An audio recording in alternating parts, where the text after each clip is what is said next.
कढ़ाई, इसमें डाला तेल, अदरक लहसुन का पेस्ट डालेंगे, इसे चला देंगे।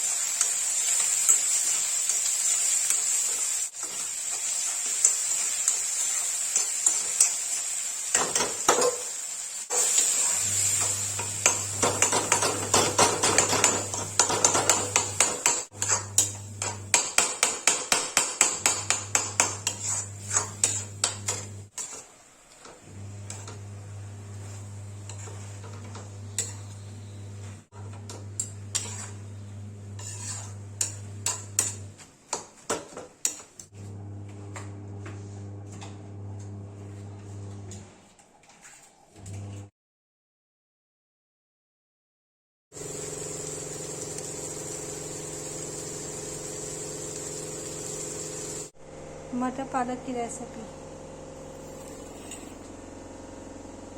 मटर पालक की रेसिपी।